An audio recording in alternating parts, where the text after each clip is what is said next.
Ok, creo que ahora sí se me escucha. Entonces, como les venía comentando, hoy día vamos a dar una charla sobre la norma técnica en la salud en cuanto al control de crecimiento del niño,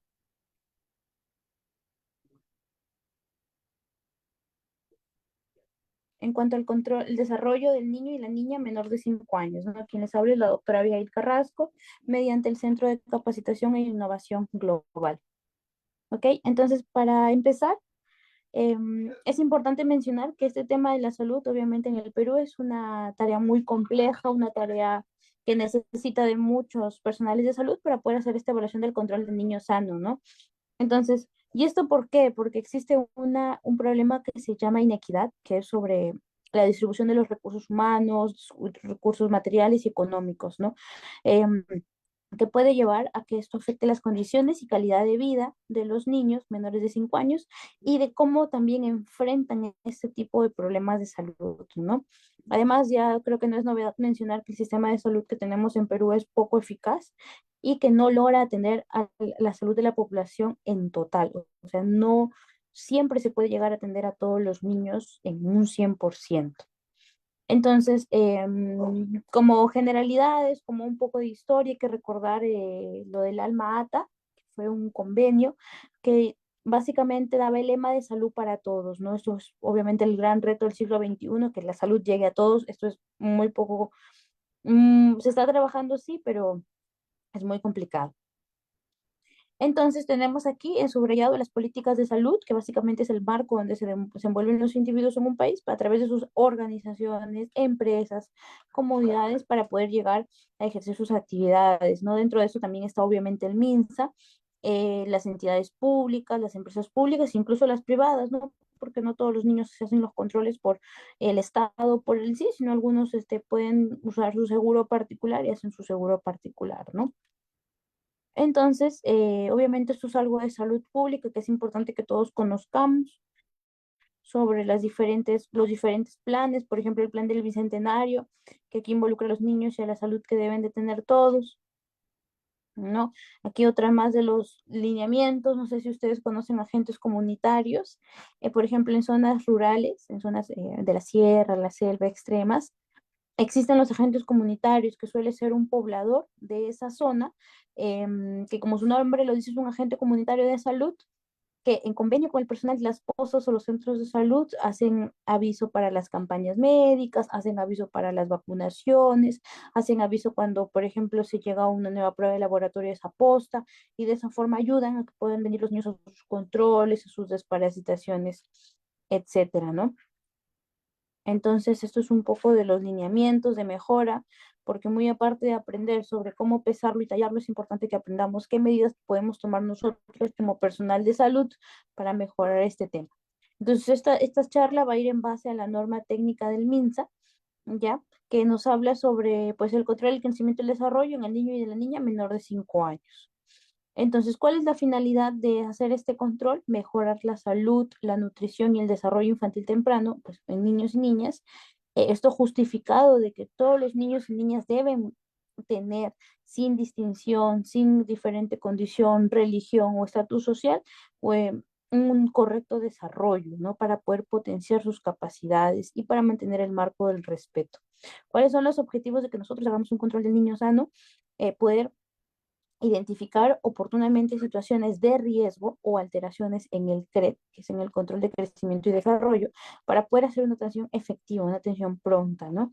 Además, pautas para facilitar este control, ¿no? Con un enfoque preventivo promocional, eso es lo que siempre se busca, hacer una parte preventiva y promocional de la salud, equitativa, sin importar, como les digo, la cultura, la religión, el estatus económico, pues, ¿no? Entonces vamos ya un poco a definiciones operativas, por ejemplo, la antropometría. ¿Qué es la antropometría? Es todo proceso de medición de dimensiones y de evaluar características físicas, ¿no? Como por ejemplo peso, talla, perímetro cefálico y otros que son las partes importantes del CRET. También tenemos la parte de la consejería, que obviamente es un proceso educativo comunicacional en la que pues el personal de salud brinda consejos, brinda charla, brinda educación a los padres, a los o cuidadores, porque no siempre todos los niños van con sus padres, pueden ir con sus cuidadores para que estos padres y cuidadores funcionen como un tipo de agente comunitario, estén preparados ante la presencia de factores de riesgo para poder acudir rápidamente al centro de salud. Y el crecimiento, que es el incremento de la masa corporal por hiperplasia, es decir, por crecimiento de las células, o hipertrofia, que es agrandamiento del músculo, ¿no? Regulado por factores nutricionales, regulado por factores socioeconómicos, culturales, emocionales, genéticos y neuroendocrinos, ¿no? Porque no es igual un niño que se alimenta todos los días con alta proteína y carbohidratos, a diferencia de un niño que pues todos los días come dulces, ¿no? No van a crecer de la misma forma. El CRED, el control de crecimiento y desarrollo, son todas las actividades periódicas y sistemáticas que van a realizar o el médico o el área de enfermería, ¿no? Para poder hacer esta detección precoz. El EEDP son las siglas de escala de evaluación del desarrollo psicomotor, porque es algo que también se tiene que evaluar, ¿no? Mediante el desarrollo de funciones psicológicas, por ejemplo, lenguaje, cómo se comporta socialmente, cómo es la coordinación y la parte motora. Y el EEDP se usa para niños de 0 a 24 meses. Y el TEPSI, que es el test de desarrollo psicomotor de niños de 2 a 5 años. Eso también lo que evalúa es coordinación, lenguaje y motricidad. Ya lo vamos a ver más adelante. ¿No? Entonces, el desarrollo obviamente es un proceso por el cual pasamos todos los seres vivos para lograr progresivamente efectivizar nuestra capacidad. Factores protectores son todas aquellas conductas, actitudes que forman un ambiente protector, a diferencia del factor de riesgo, que son todas esas cosas que se presentan, que pueden llevar a sufrir algún tipo de enfermedad, ¿no? Bueno, la familia obviamente una unidad básica de la sociedad y la primera infancia es todo aquel periodo que va desde el nacimiento hasta los 8 años. Eso es un infante, desde el nacimiento hasta los 8 años. ¿Ok? La suplementación de hierro, de eso también vamos a hablar. El test peruano de evaluación del desarrollo del niño, el TPED, que es un instrumento que se usa de 1 a 30 meses. Y la visita domiciliaria, que es algo que sí o sí se tiene que hacer. Entonces, el CRED se debe realizar en todos los establecimientos de nuestro país. Este control del niño sano se debería hacer en todas las postas, hospitales y centros de salud. Mediante el MINSA, tiene que ser gratuito, ya sea CIS o no CIS. Este CRED es de forma gratuita. ¿Ok? Todos los establecimientos deben de contar con un enfermero y un médico capacitado para realizar este CREP en menores de 5 años. ¿Ok? Y obviamente las direcciones de regionales deben de garantizar la logística necesaria, o sea, los implementos necesarios para poder realizarlos. Un establecimiento privado que realice CREP debe de cumplir con los requisitos mínimos de la norma técnica. Y el carnet de atención es único en todos los establecimientos, o sea, no es que, por ejemplo, viene un paciente a una posta y va a llevar un carnet y luego se va a otra posta porque quizás por viaje a sus padres le van a negar la atención porque no tiene ese carnet. Eso no está permitido, ¿ok? El carnet es lo mismo para cualquier posta de aquí, de la selva, la sierra, el norte, donde sea. ¿Ya?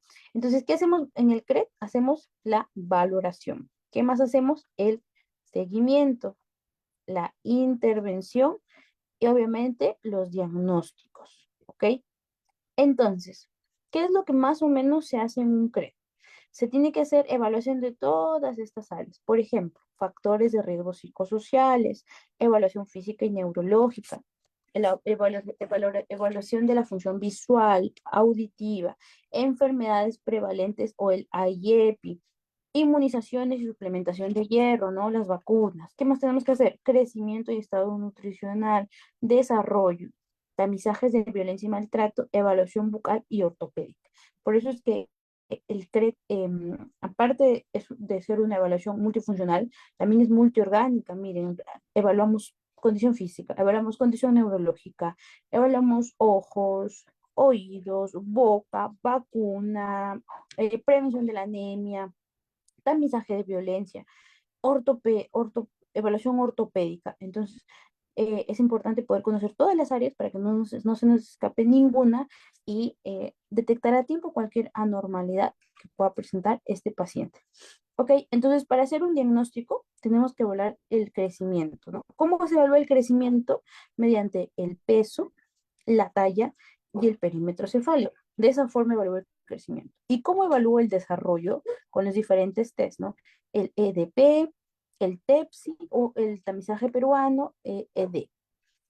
¿No? Ya saben, crecimiento, peso, talla y perímetro cefálico.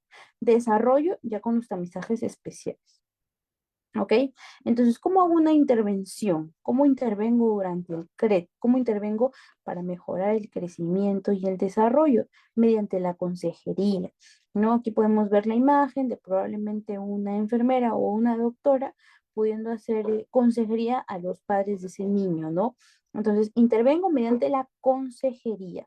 ¿Cómo más intervengo? ¿Cómo ayudo al crecimiento y al desarrollo? Con la orientación nutricional, con los cuidados que deben de tener los padres o tutores y derivando. Si yo encuentro alguna anormalidad en mi CRET, tengo que derivar al área especialista para que se haga el diagnóstico precoz y un tratamiento precoz para poder ayudar a ese niño o niña. ¿Ok? ¿Cómo más lo hago? Mediante estrategias de seguimiento, ¿no? Como por ejemplo las visitas domiciliarias. Si ese niño no está llegando a la pose su control, debería de yo como personal de salud ir a su casa y ver por qué no está viniendo, poder hacer ahí mismo una charla o una consejería, como estamos viendo en la foto. Entonces, ¿cuántos controles y cada cuánto tiempo tenemos que citar a los pacientes? Cuando es un recién nacido, se hacen 4 controles. A las 48 horas del alta, a los 7 días, a los 14 días y a los 21 días. Eso es un recién nacido, un paciente de menos de un mes. Cuando ya cumplen un mes hasta los 11 meses, se van a hacer 11 controles. ¿Cómo van a ser estos controles? ¿Cuál es su periodicidad? Periodicidad van a ser mensuales, ¿no? Cumple un mes, un control. Cumple 2 meses, otro control. Y así hasta que cumple los 11 meses. Luego, cuando tiene de 1 año a 1 año y 11 meses, van a ser solo 6 controles, porque aquí pasan a ser los controles cada 2 meses, ¿ok? Cuando ya tiene 1 año, los controles son cada 2 meses. Cuando ya tiene 2 años, hasta 2 años, 11 meses, los controles son cada 3 meses, o sea, solo va a tener 4 controles, ¿ya? Cuando tiene 3 años, hasta 3 años, 11 meses, los controles son cada 3 meses, igual que cuando tenía 2 años. Y cuando tiene 4 años, también cada 3 meses. Es decir, cuando recién nace y les dan de alta, después de nacer, a los 2 días tienen que volver a traerlo al hospital para su primer control. Luego a la semana, a los 7 días. Luego a los 14 días y a los 21 días, o sea, semanal. Cuando ya cumple un mes, le van a hacer cuando ya cumple un mes, sí, le van a hacer los controles mensuales hasta más o menos los 11 meses. Cuando ya tiene 1 año, le van a hacer cada 2 meses. Cuando tiene 2 años, cada 3 meses. Cuando tiene 3 años, cada 3 meses. Y cuando tiene 4 años, también cada 3 meses. ¿Ok? Entonces, esos son la cantidad de controles que tiene que tener un niño menor de 5 años. Más o menos en toda su vida va a tener un total de 10 21, 25, como 30 controles.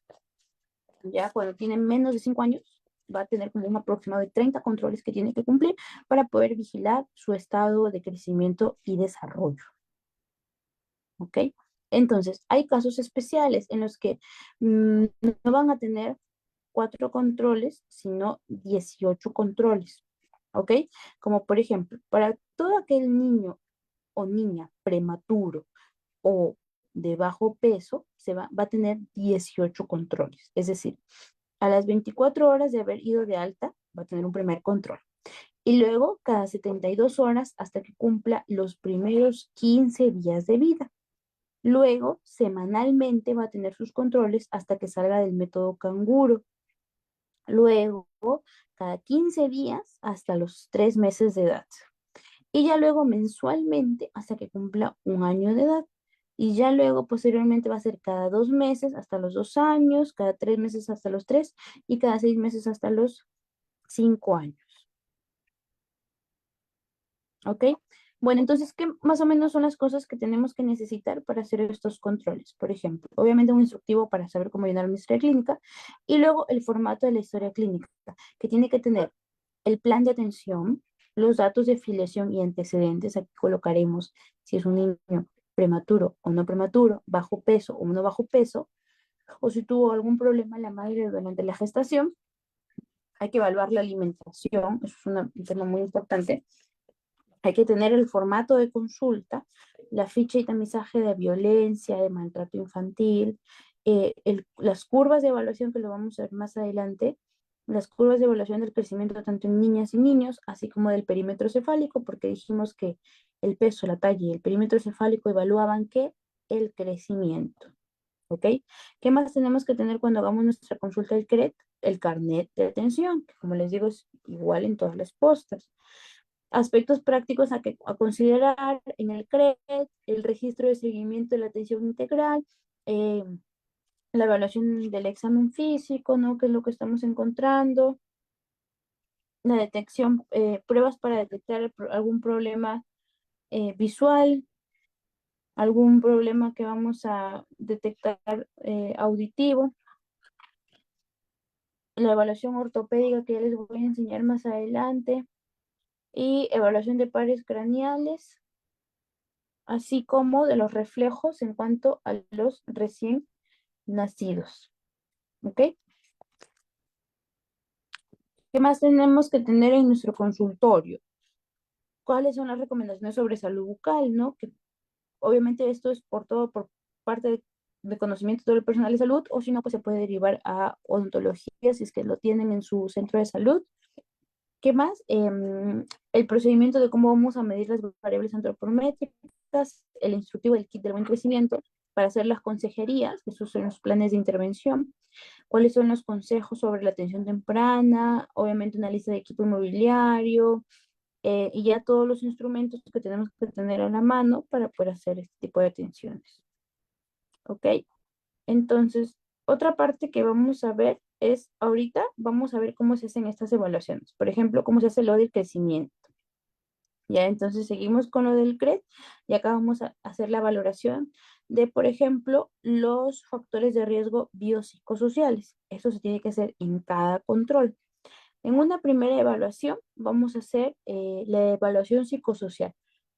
Aquí vamos a evaluar, vamos a integrar y vamos a reevaluar factores de riesgos identificados durante cada control prenatal.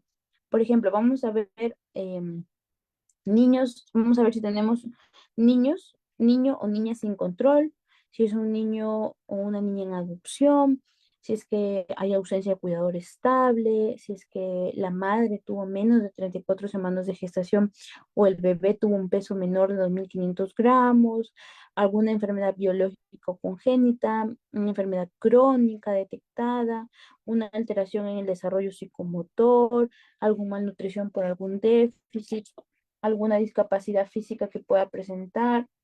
También aquí en este apartado vamos a evaluar si es que el niño presenta alguna alteración del sueño, de la alimentación, si es que es sedentario, por ejemplo, si es que hay alguna alteración en la salud en la salud mental o si es que este niño no tiene acceso a la educación.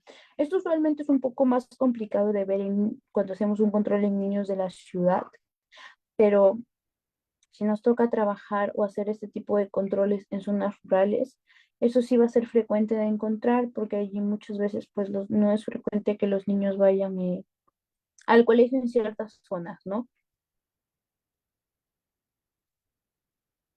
Esto es para evaluar factores de riesgo biopsicosociales. Luego, para hacer un examen físico, vamos a explicar obviamente el procedimiento que vamos a realizar.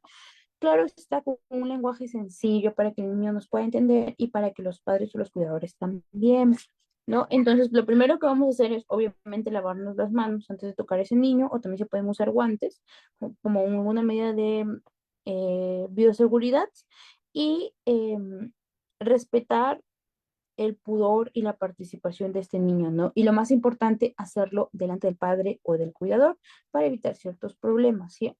Si no hay padre o cuidador, tiene que ser incluso delante de algún técnico de enfermería, de la posta o algún personal que acompañe al enfermero o al médico. O a veces hay postos que no hay ni enfermero ni médico, lo hace el técnico, o que lo puede hacer el técnico de enfermería. ¿Ok? Entonces, parte del examen físico es observar el vínculo que tiene el niño con el cuidador, porque esto también puede ayudar a detectar casos de violencia, ¿ya? Vamos a observar el estado general y vamos a hacer un control de las funciones vitales. ¿Qué vamos a hacer? Vamos a hacer examen físico de piel y faneras, ¿ok? Entonces aquí, por ejemplo, vamos a evaluar si es que hay alguna lesión en la piel, como por ejemplo, cómo está la piel, si es que hay correcta color, turgencia, temperatura, si es que hay alguna lesión, si es que hay algún tipo de hemangioma. Esto que vemos aquí en la imagen es un hemangioma, que es un crecimiento de capilares, básicamente, que suele desaparecer con el tiempo, si es que es benigno, la presencia de algunos lunares, cómo están los pies, si es que están hinchados, si es que hay presencia de edemas o no, cómo está el estado de la higiene, ¿no? También para poder ver si ese niño lo bañan, lo tienen aseado, lo limpian, o si caso contrario está todo sucio, ¿no? Porque eso también es un tipo de violencia, que lo tengan al niño en ese estado de suciedad es un estado de violencia. Y también alguna lesión o infección irritativa, como por ejemplo una dermatitis del pañal. Otra cosa que también vamos a evaluar dentro de la piel es el color, ¿no? Si el niño está ictérico, o sea, si está amarillito, podemos pensar, y es un neonato, vamos a pensar en una ictericia neonatal. Aquí les tengo el gráfico, esto es la escala de Kramer, que la zona 1 es cuando la ictericia está en la parte de la cabeza y llega hasta el cuello. Si es que está en la cabeza y el cuello está amarillo, solo eso está amarillo, vamos a decir escala de Kramer zona 1, que más o menos la bilirrubina estaría menos de 5 miligramos por decilitro. Cuando esta coloración amarilla no solo ocupa la cabeza, sino llega hasta la mitad del tórax, como podemos ver aquí en la foto, ok, más o menos a la altura del ombligo, diremos que es una escala de Kramer 2, y más o menos la bilirrubina estaría entre 5 a 12 miligramos por decilitro. Cuando llega hasta la rodilla el color amarillo de nuestro bebé, es una escala de Kramer tipo 3 y la bilirrubina estaría entre 8 a 16 miligramos por decilitro. Cuando llega hasta los tobillos, o sea, desde la cabeza hasta amarillo hasta los tobillos, es un Kramer zona 4 y más o menos ya la bilirrubina estaría entre 10 a 18 miligramos por decilitro.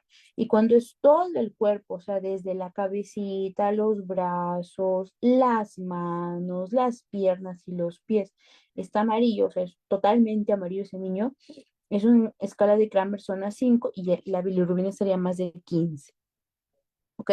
Entonces, según el valor que encontremos, vamos a decidir el tratamiento.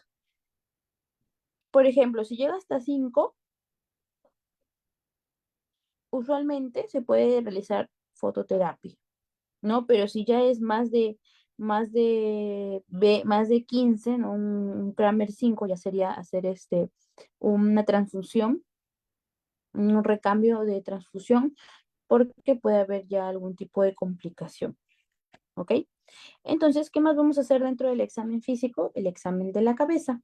Ya vimos piel, en piel vamos a ver coloración, temperatura, presencia de mangiomas, presencia de lunares, dentro de la coloración si es que está itérico, ¿no? O si está pálido, etcétera. Y luego ya vamos a ver la parte de la cabeza. Recuerden que el examen físico siempre inicia desde la cabeza hasta la punta de los pies para mantener un orden. Ok, entonces en la cabeza vamos a palpar primero las suturas, ¿ya? Si es que hay un cierre temprano de las suturas, vamos a pensar en una probable microcefalia, craneosinostosis o incluso un hipertiroidismo, si es que hay un cierre temprano de las suturas. Vamos a revisar también las fontanelas, si es que estas están abombadas, si es que incluso están más amplias. Aquí podemos pensar en una hidrocefalia, en un hipotiroidismo, en una prematuridad o incluso en una malnutrición, ¿ya? Y si las suturas están cabalgadas, es decir, como que una sutura encima de otra, vamos a hacer el control del perímetro cefálico para ver cómo está esta medición, ¿ok? Entonces, en la evaluación del perímetro cefálico, ¿cómo se pone la cinta métrica? Se pone desde la parte occipital a la parte frontal, como pueden ver en esta imagen, occipital a frontal. Y esto lo que hace es evaluar el neurodesarrollo. Por ejemplo, en esta foto podemos ver una probable microcefalia, ¿ya? Entonces vamos a tener, al hacer la evaluación del perímetro occipitofrontal o del perímetro cefálico, vamos a tener dos caminos. O estamos frente a una macrocefalia, como esta, macrocefalia, o estamos frente a una microcefalia, ¿ya? En las microcefalias va a estar -2 derivaciones para la OMS en recién nacidos de más de 40 semanas o -3 del fentón en los prematuros. Y la macrocefalia va a estar -2 desviaciones, mayor a 2 desviaciones estándar para la OMS en un recién nacido de 40 semanas y más de 3 en un prematuro. Y aquí podemos ver las tablas que se usan. Esto es la tabla de la OMS para la evaluación del perímetro cefálico en niñas. Cuando es rosado es niñas y cuando es azul es niños. Eso así está categorizado los colores por la OMS. Para evaluación de perímetro cefálico. Por ejemplo, la línea verde es la línea normal. La primera línea naranja encima de la línea verde es +1 desviación estándar. ¿Ok? Más una desviación estándar. En la línea roja sería +2 desviaciones estándar y en la línea negra +3 desviaciones estándar. Entonces voy a usar el lápiz para mostrarles cómo se vería. Ya, por ejemplo, si yo tengo un niño, ese es perímetro cefálico y esto es edad.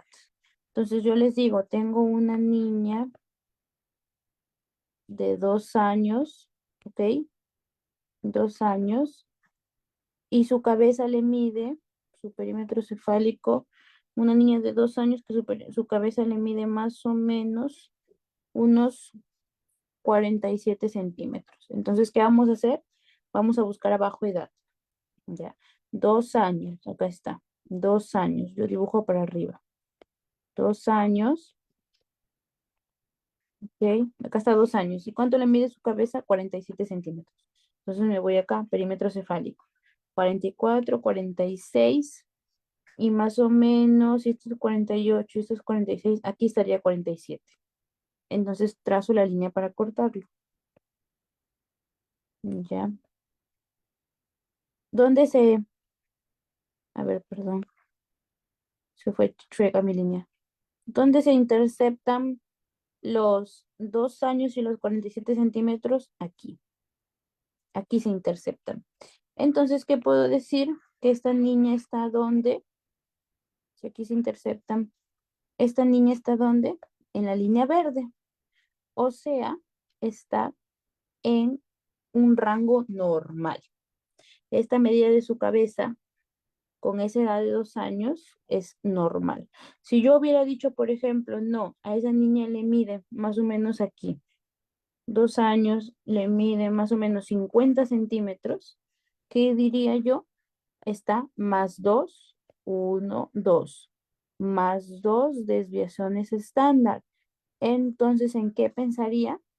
En una macrocefalia, ¿no? Tiene la cabeza muy grande. ¿Y cuáles son las causas de macrocefalia? Dijimos hidrocefalia. ¿Qué más dijimos? A ver si recuerdan. ¿Qué más dijimos? A ver, en esta foto. Macrocefalia, aquí estaba. Macrocefalia, esto podría ser por una hidrocefalia, por un hipotiroidismo, por una prematuridad o incluso una malnutrición. ¿Ya? Entonces, así es como se llenan estos, estos gráficos de la OMS. ¿Ok? Y lo mismo para niños, ¿no?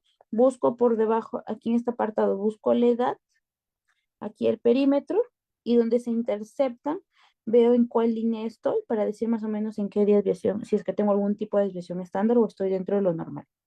Aquí está. Lo mismo, existe la curva de Fenton, que es otra curva diferente a la de la OMS para niños y niños, que en este caso se usa cuando son prematuros, ¿ok? Se las presento. Por ejemplo, acá está la curva de Fenton, que involucra talla, perímetro cefálico y peso. Y se realiza de la misma forma, ¿no? A las cuántas semanas tendría, por ejemplo, 38, 40, 42, 50 semanas. ¿Y cuál es la medición en cuanto a peso? Los kilos, ¿no? Cuánto pesa, perímetro cefálico y cuánto mide. ¿Ok? Se llena de la misma forma que las curvas anteriores que les mostré. Aquí esto es otro, por ejemplo, este es de Oxford, de la Universidad de Oxford de Estados Unidos, que es similar al de la OMS. ¿Ya? Entonces tenemos la medición del perímetro cefálico, ¿no? Que se debe de medir cuando ni bien nace el niño o la niña, se mide el cráneo, de hecho. Luego se tiene que hacer un siguiente control a las 24 horas y luego ya con el CRET, ¿no? La medición se debe de efectuar con una cinta métrica que sea de buena calidad y que no se estire para no dar falsas mediciones, para evitar lecturas erróneas. La cinta se coloca sobre la protuberancia frontal, ¿ok? Por encima de las cejas, acá lo pueden ver, y abajo de la línea del pelo. Y por detrás debe de pasar por la parte más prominente del occipucio de la zona occipital, es decir, sobre la protuberancia occipital, y no se debe cubrir ni orejas ni cejas, ¿no? Como acá lo pueden ver. Acá ven las cejas del niño, la cinta está encima y tampoco agarra las orejas, ¿ok? Esa es la medición correcta del perímetro cefálico. ¿Ya? Entonces vamos avanzando. Vamos a hacer aparte de la evaluación de piel y cráneo, también tenemos que hacer la evaluación de la fascia, es decir, del rostro, cómo vemos a ese niño. ¿Ya? Cómo se ve esa cara, si se ve, cómo qué forma tiene, si es simétrica o no, si es que está hinchada, si es que hay algún tipo de edema, porque eso también nos puede indicar algún tipo de malnutrición. Además de eso, también tenemos que evaluar las orejas, ¿no? Si es que hay alguna anomalía en el pabellón auricular, si es que no tiene pabellón auricular, por ejemplo, si nace sin oreja, cómo es la implantación, si es implantación baja, si es que está saliendo alguna secreción, cómo es la higiene, si es que está limpio o no, incluso se puede hacer hasta una otoscopia. Esto que ven en la foto es una microtia, así se llama esta enfermedad, cuando la oreja está así, microtia. Cuando no hay oreja se llama anotia, ¿ya? Entonces, aparte de ello, también tenemos que hacer la evaluación auditiva mediante la otoscopio. Esta imagen es para ver la implantación de las orejas. Lo normal es que donde acabe el ojito, ¿no? Donde acabe la línea palpebral, debería también de tener, si hacemos una línea imaginaria, tendría que pasar el borde superior de la oreja. Cuando no se ve así, y por ejemplo, miren, en esta segunda imagen vemos la línea del ojo y en esta línea debería estar la oreja, pero está más abajo, ¿no? Entonces, esto es una implantación baja de las orejas que podría indicar alguna enfermedad genética, como por ejemplo el síndrome de Down, ¿no? ¿Qué más tenemos que revisar? Los ojos, ¿ok?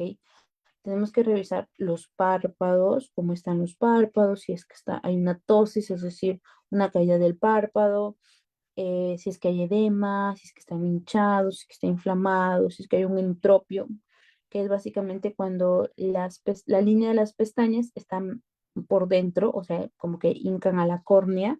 Si es que hay un ectropio, que es esto, como esta foto, ¿no?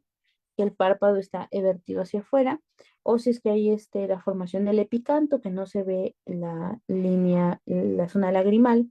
Hay que evaluar la conjuntiva y la esclera, si es que están de color rojo, que nos pueden indicar una conjuntivitis, juntos si hay secreción, o si es que están amarillas, que nos indican una ictericia.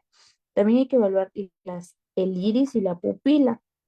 Hay que ver si es que hay un cambio de color. Si es que se ve blanca, como esta foto, podría ser una leucocoria, ¿ya? Y se tiene que hacer la prueba de Bruckner o reflejo pupilar, perdón, para ver si es que esta pupila se contrae o no a la luz, cuál es la forma de la pupila, si es que puede haber una catarata, un retinoblastoma ante la ausencia de un reflejo rojo. Ya, ¿qué más tenemos que evaluar en los ojos? Los globos oculares. ¿Cómo está en ese globo ocular? Si es que hay un ojo más grande, más chiquito que el otro. Esto mediante, si es que es más pequeño un globo ocular que otro, se llama microftalmo. O si es que la pupila del globo ocular sea muy grande, puede ser un glaucoma congénito. El glaucoma no solo le da a los adultos, también le da a los niños. Hay que evaluar el movimiento de este globo ocular, si es que ese ojo se mueve o no, si es que hay un seguimiento de la mirada. Y recuerden que a los 6 meses se hace el descarte del estrabismo. Por ejemplo, esto es un estrabismo. Ven este ojo central y ven como aquí la pupila está hacia adentro a zona nasal, ya, para descartar estrabismo. Y la agudeza visual se realiza recién a partir de los 3 años, ya, a partir de los 3 años se va a hacer la agudeza visual, a partir de los 6 meses se hace el descarte de estrabismo mediante el movimiento del globo ocular. ¿Qué más tenemos que revisar? La boca y la nariz. Por ejemplo, en la nariz, si es que hay alguna deformidad como en esta foto, si es que las fosas nasales están permeables, si es que hay algún tipo de congestión o secreciones que impidan que este bebé respire. En la boca, el frenillo lingual, que es esta imagen, miren aquí, pueden ver que une algo la lengua con el paladar inferior. Eso es un frenillo lingual.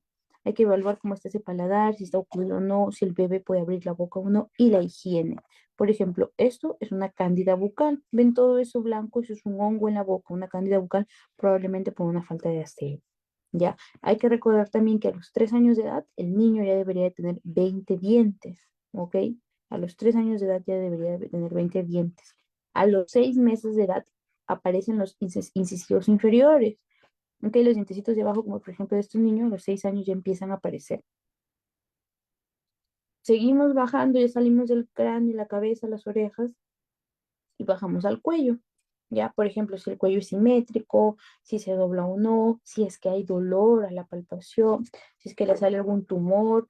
Debemos de palpar detrás de los oídos y en la zona de la región occipital, la parte de los ganglios. Ya, porque detrás de los ganglios están detrás de los oídos están los ganglios retroauriculares, así como la zona occipital. Y la glándula tiroides para descartar algún problema tiroideo. En cuanto al tórax, hay que evaluar las deformidades. Por ejemplo, miren, aquí hay una ausencia del músculo pectoral. Pueden ver cómo está el tórax. Acá hay un pectus excavatum. Cómo está, aparte de las deformaciones, cómo está, si este tórax se expande o no, para evaluar frecuencia respiratoria y presencia de tirajes, que son movimientos de respiración forzada, cómo están las glándulas mamarias, ruidos cardíacos y respiratorios. O sea, básicamente la auscultación. En el abdomen lo mismo, cuál es la forma, si hay movimiento o no del abdomen. En la región umbilical, si es que este cordón umbilical ha caído, si es que está limpio su ombligo o no, si es que hay presencia de ruidos hidroaéreos. Por ejemplo, aquí hay una hernia abdominal, aquí hay una hernia abdominal en un bebé, si es que hay alguna masa, ¿no? O una visceromegalia.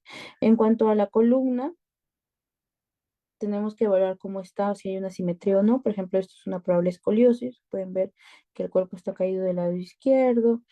Eh, si es que hay desviaciones, esto principalmente en niños mayores de 2 años, tumoraciones o la fosa pilonidal, que es esto, para descartar un quiste pilonidal.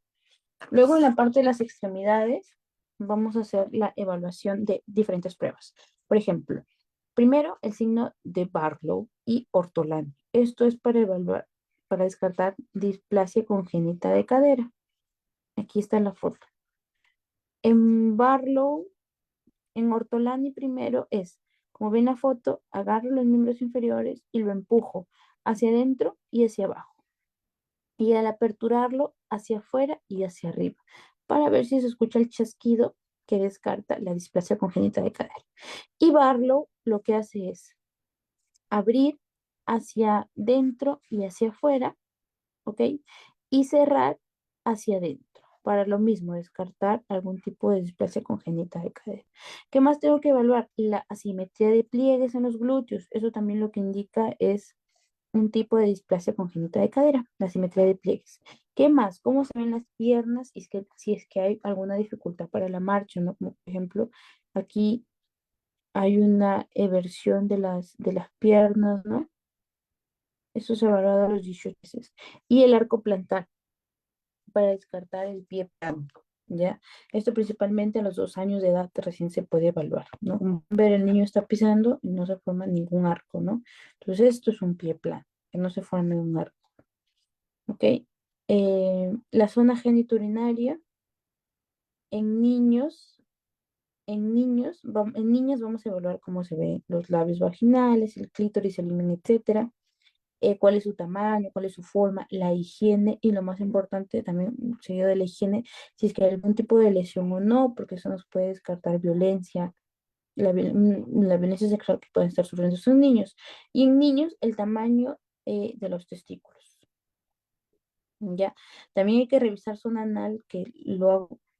No dejo que se vean las fotos porque a veces el Facebook lo restringe, pero si ustedes hacen la compra de este material, allí ya van a poder ver pues todas las imágenes, ¿no?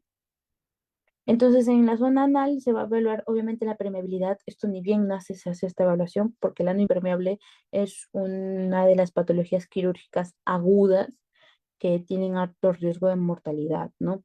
Que hay algún signo de violencia, como están las deposiciones, si es que están líquidas, si es que están muy pastosas, si es que están muy sólidas, porque puede ser un tipo de estreñimiento, un tipo de incluso deshidratación, desnutrición, y mayores de 2 meses hay que evaluar fisuras, fístulas o algún tipo de cicatrices, ¿ok? Como les digo, no, le hago un zoom a esta diapositiva porque no, la transmisión se puede ver afectada, porque a veces el Facebook lo restringe, ¿no? Y como les digo, si desean, pueden comprar todo este material para que ya lo puedan leer tranquilamente con la asesora del, con la asesora del grupo del Centro de Capacitación e Innovación Global, así como obviamente sus certificados, ¿ok? Seguimos. En cuanto a la evaluación neurológica, vamos a evaluar el patrón de sueño, si este niño cada cuántas horas duerme, cómo duerme, el llanto y si es que está irritable continuamente, porque en los niños, en los bebés, esto puede indicar algún tipo de enfermedad. ¿Ok? ¿Cómo es su relación con el entorno? A los niños ya un poquito más grandes, ¿no? ¿Cuál es su estado social? ¿Cuál es su tono muscular? Si es que está flácido, ¿no? O sea, el bracito suelto, o si se dobla, etcétera. Y los reflejos primitivos. Entonces, dentro de los reflejos primitivos, tenemos los principales a evaluar: el reflejo de búsqueda. ¿Cómo se estimula el reflejo de búsqueda? Le vamos a tocar la mejilla, ¿ok? Y vamos a ver una desviación de la comisura bucal y un giro de la cabeza hacia el lado donde le estoy tocando la mejilla, ¿ok?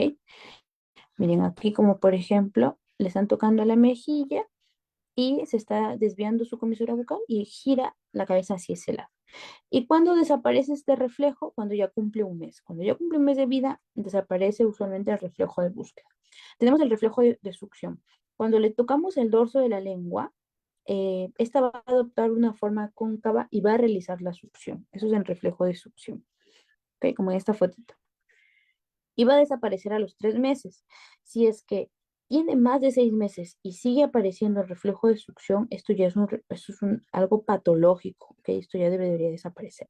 Tenemos el reflejo de Moro, que es uno de los más famosos, que es básicamente que cuando se incorpora ligeramente en decúbito supino y lo soltamos, aparece una abducción y extensión de los brazos, seguido de una abducción y flexión acompañada del llanto. O sea, esto. Comienzan a moverse los bracitos. Y esto desaparece a los 3 meses. ¿ya? El reflejo de marcha automática es que cuando lo ponemos en posición vertical, al apoyar los pies, o sea, esta foto, ponemos, miren, como si estuviera paradito, el bebé da ciertos pasitos, ¿ok? Aunque tenga un mes de vida. Y desaparece al mes. Cuando ya tiene un mes, esto ya desaparece. Y si sigue teniendo 3 meses y sigue apareciendo, esto ya es algo patológico, ¿ok? Eso ya probablemente indica algún tipo de enfermedad. Otro reflejo que tenemos es el de Gallant, ¿ya? Este reflejo, ¿cómo se va a estimular? Que cuando esto es esta foto de acá.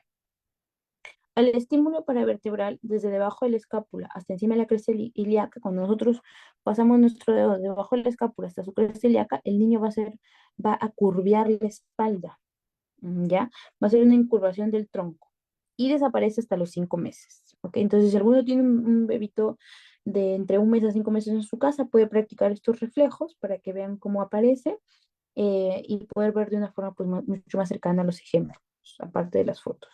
Tenemos más reflejos, como por ejemplo el de presión palmar, que es cuando uno le pone el dedo pulgar en su mano, el niño cierra la mano, ¿no? Como dicen, me está agarrando el dedito, ¿no? Ese es el reflejo palmar. Y desaparece entre los 4 y 5 meses de vida. Depresión plantar, cuando le tocamos sus deditos de su pie, también los flexiona, depresión plantar, desaparece al mes. Y así como, por ejemplo, con el reflejo acústico facial, que es que el niño cuando hay un sonido fuerte comienza a parpadear, el reflejo óptico facial, que cuando le acercamos algo a su cara, también comienza a parpadear, el reflejo de paracaídas, el suprapúbico y el cruzado extensor.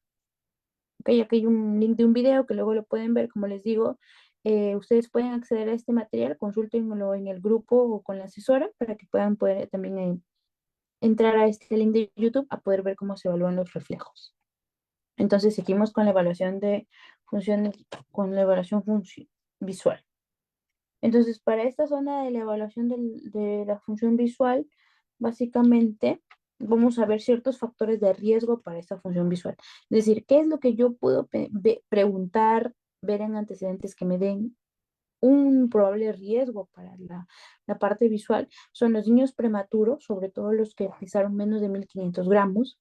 Si es que nosotros preguntamos cómo fue el parto y nos dicen que tuvo algún tipo de hipoxia al nacer, entonces, o sufrimiento fetal puede ser un factor de riesgo, el ser síndrome de Down, anomalías congénitas neurológicas, el haber sido un RCU, que dentro de la familia alguien haya tenido un retinoblastoma, alguna catarata o glaucoma, algún tipo de trauma, golpe en la cabeza, ametropías altas en padres o hermanos, o algún familiar cercano con ceguera o visión subnormal, ¿no? De tipo no traumática, que pueden afectar la función visual.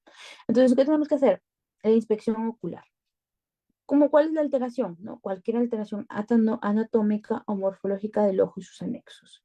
¿En qué edades se realiza la inspección ocular? O sea, mirar básicamente los ojos. Nosotros como personal de salud, mirarle los ojos a los niños. Se evalúa desde el recién nacido hasta los 5 años. Luego está el reflejo de parpadeo, o sea, que parpadeen, ¿no? Su ausencia, es decir, que si el niño no parpadea, si nosotros acercamos algo a sus ojos, algún objeto, y el niño no parpadea, puede indicarnos una deficiencia visual severa. ¿En qué edad realizó este examen? Entre el recién nacido y los 5 años. El reflejo pupilar, es decir, que nosotros le ponemos una luz, pasamos una luz sobre sus ojos y vemos cómo la pupila se hace pequeña, eso sería el reflejo pupilar normal. Pero si esto está ausente, es decir, si hay una pobre respuesta a la luz o incluso una asimetría, un ojo, una pupila sí se cierra y la otra no, eso ya es algo patológico, ¿ok? Y de nuevo, de recién nacido hasta los 5 años. El reflejo rojo binocular, para poder ver la presencia o no de un retinoblastoma. El seguimiento de ambos ojos, si es que no sigue el objeto de colores llamativos, esto se hace a partir de los 3 meses. Y la fijación monocular, ¿ok? Que si sería una alteración cuando hay una ausencia o fijación o rechazo a taparse los ojos, el ojo sano. Esto se hace a los 6, a los 12 y a los 36 meses. Esta es la prueba de Bruckner y se hace con un oftalmoscopio. Miren, eso sería lo normal, ver las dos pupilas rojitas. Esto sería un reflejo ausente, ¿no? Vemos una pupila roja y la otra no. Y esto también es anormal. Por ejemplo, una pupila roja y la otra blanca. Entonces, blanca incluso indica catarata. ¿ya? Este es el test de Bruckner, que con una buena visión binocular ponemos la luz sobre ambos ojos y el reflejo tiene que ser igual. O por ejemplo aquí, ¿no? Pongo la luz, me sale ojo rojo y la otra no, me sale el ojo amarillo. Entonces, si son reflejos diferentes, podemos pensar en un tipo de estrabismo, una anisometropía, una anisocoria, alteración del fondo de ojo o incluso una opacidad, ¿ya? Por ejemplo, de tipos de opacidades que tenemos que recordar, si se ve así, mira, ojo pasa la luz y acá no, catarata. Y si se ve así, ves esta línea por debajo y acá totalmente amarillo, es una lesión de la retina, no un retinoblastoma, ¿ok? Luego, la función auditiva, ¿cómo la vamos a evaluar? Mediante, primero, los factores de riesgo. Por ejemplo, si es que tuvo más de 5 días internado en la UCI neonatal, es un factor de riesgo auditivo. La presencia de infecciones neonatales como las causadas por el TORCH, un factor de riesgo. Alguna alteración en la región temporal, un factor de riesgo, porque en la región temporal del cráneo se encuentra la zona auditiva. Si pesa menos de 2000 gramos, pesó más o menos de 2000 gramos, factor de riesgo. Prematuridad, hiperbilirubinemia, algún familiar que tenga problemas en la audición, uso de ototóxicos como gentamicina o furosemida, fractura del hueso temporal, pueden ser factores de riesgo de función auditiva. Antecedentes familiares, de nuevo las fracturas, uso de ototóxicos, etcétera. Entonces, ¿cómo vamos a hacer en un niño menor de 24 meses para sospechar la presencia de hipoacusia en ausencia de, si tiene de 0 a 3 meses y se sobresalta con ruidos fuertes, o sea, suena un ruido fuerte y el niño salta, se despierta con algún ruido, parpadea o abre los ojos, eso sería lo normal. Si esto no pasa, vamos a pensar en una hipoacusia. ¿Qué es algo normal de encontrar? Entre 3 y 6 meses es normal encontrar que el bebé se tranquiliza con la voz de la mamá, que se detiene, se está jugando, deja de jugar si es que hay un sonido nuevo o busca la fuente de ese sonido nuevo. Esto sería normal. Pero si nosotros consultamos por esto y el padre y el cuidador nos dice que eso no pasa, entonces habría que pensar en una hipoacusia. Y entre los 6 a 9 meses, los niños normalmente deberían disfrutar de juguetes nuevos, deberían de gorgojear con la inflexión, deberían ya incluso decir disílabos como mamá o papá. Pero si esto no está pasando, es porque probablemente hay una hipoacusia, es decir, una disminución de la función auditiva. ¿Ok? Entre los 12 a 15 meses, o sea, entre el año y año 3 meses, el niño debería responder a su nombre y cuando alguien le dice no, debería seguir órdenes simples y ya tener un vocabulario de 3 a 5 palabras, incluso imitar sonidos. Ok, esto sería lo normal. Y de los 18 a 24 meses ya debería conocer partes de su cuerpo, ya debería tener un mejor vocabulario. Y cerca de los 24 meses, o sea, de los 2 años, ya debería generar frases con 2 palabras. Pero si ninguna de estas cosas pasa, entonces probablemente estemos frente a una hipoacusia. Y es importante detectarlo para poder derivarlo y que se le haga el diagnóstico y tratamiento oportuno. Entonces, ¿cuándo vamos a sospechar de hipoacusia en preescolares? Si es que presenta lo siguiente. Si es que el niño necesita que le repitan las palabras, si es que el niño usa algún gesto para comunicarse, si es que no sigue las instrucciones en la sala de clase, que le dan los profesores, si es que fija la atención en los labios cuando se le habla, si es que hay alguna alteración en su lenguaje detectado mediante el TEPSI, y si es que hay presencia de factores de riesgo anteriormente, como por ejemplo autotóxicos, peso menor de 1500 gramos, familiares, etcétera, se debería de derivar al especialista para poder hacer las pruebas oportunas de descarte de hipoacusia. ¿Ok? Entonces, luego seguimos con la evaluación bucal, ¿ya? Entonces, esto se hace desde el primer control CRET, o sea, desde el primer control al mes, menos ya deberíamos estar evaluando la zona bucal, ¿ok? Al odontólogo tiene que pasar antes del primer año, ¿ya? Y incluso si se encuentra alguna malformación congénita en zona bucal, se debe derivar, obviamente, al especialista. Tenemos la evaluación ortopédica, que es para descartar displasia de cadera, problemas en la marcha o pie plano, ¿ya? La displasia de cadera mediante las pruebas de Barlow y Ortolani que ya les mostré, eso, y según su edad se puede hacer otras pruebas complementarias, como por ejemplo ecografía o radiografía. Ver cómo camina, cómo está la marcha, ¿no? y esto se hace a partir de los 15 meses. Y el pie plano a partir de los 3 años, que es la evaluación del arco longitudinal interno. Aquí pueden ver las fotos de cómo se hace la prueba de Barlow y Ortolani. ¿Ok? Entonces tenemos otras pruebas como el signo de Galeazzi y la limitación de la abducción, que esto es básicamente una displasia congénita de cadera. Aquí las radiografías que se suelen hacer entre los 3 y 4 meses para descartar displasia congénita de cadera. Por ejemplo, acá una cadera normal y acá a la izquierda una displasia de cadera mediante la medición del ángulo. Esto es para la parte del pie plano. Cómo se ve la huella plantar. Miren, por ejemplo, grado del pie plano.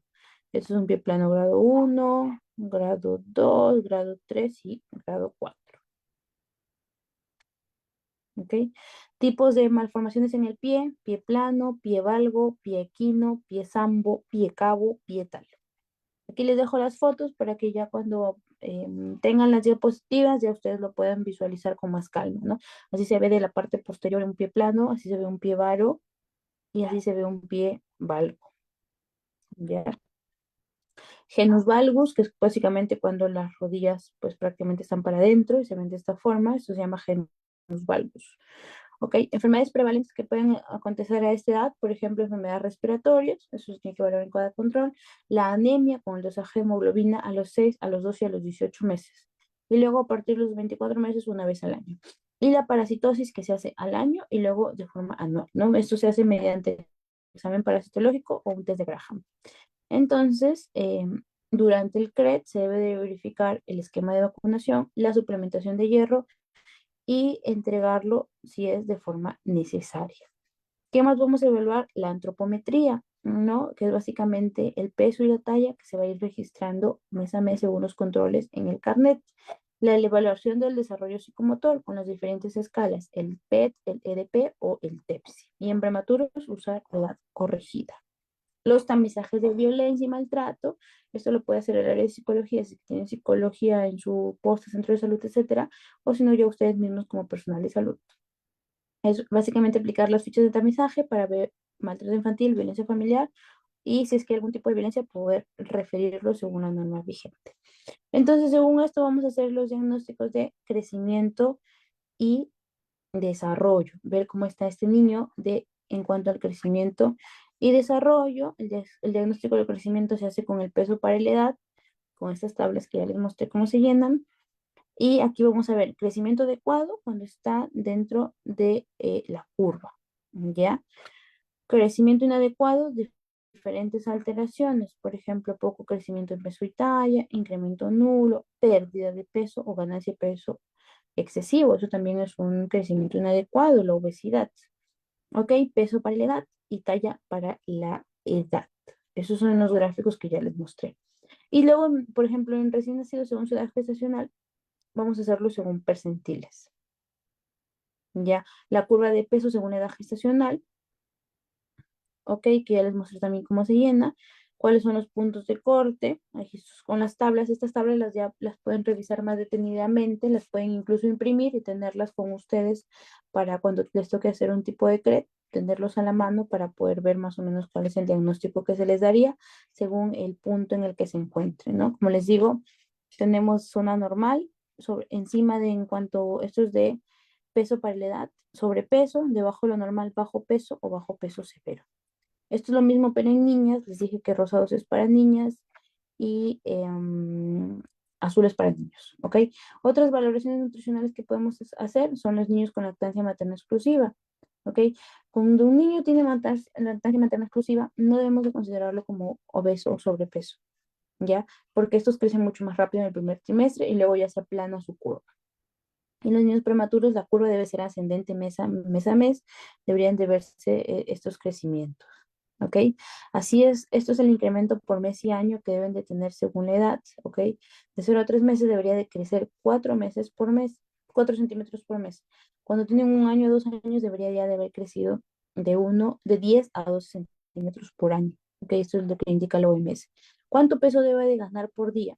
De 0 a 3 meses debería de ganar 40 gramos por día y 1000 a 1200 gramos por mes en esta edad.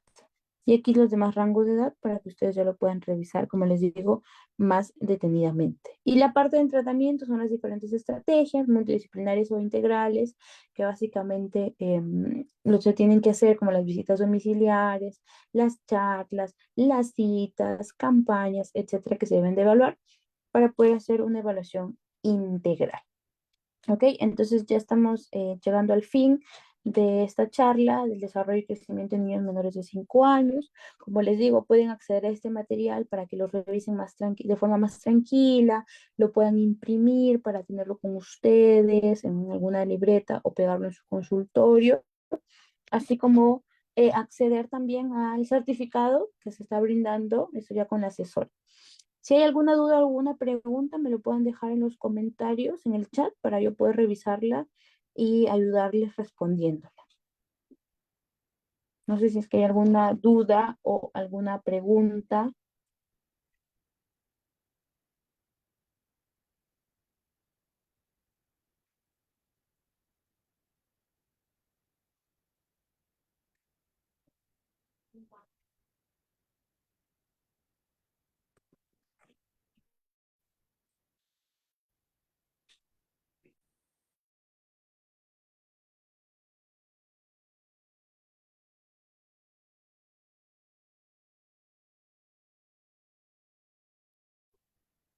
Ok, creo que no hay ninguna duda y ninguna pregunta para poder, para poder darle finalización a esta capacitación.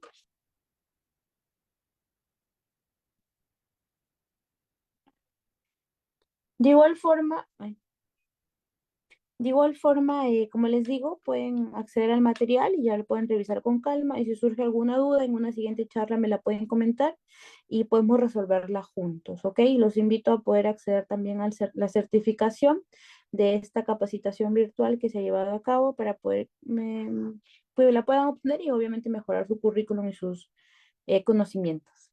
Sí, entonces si es que no hay alguna duda, esto ha sido todo conmigo y ya nos veremos en una próxima capacitación.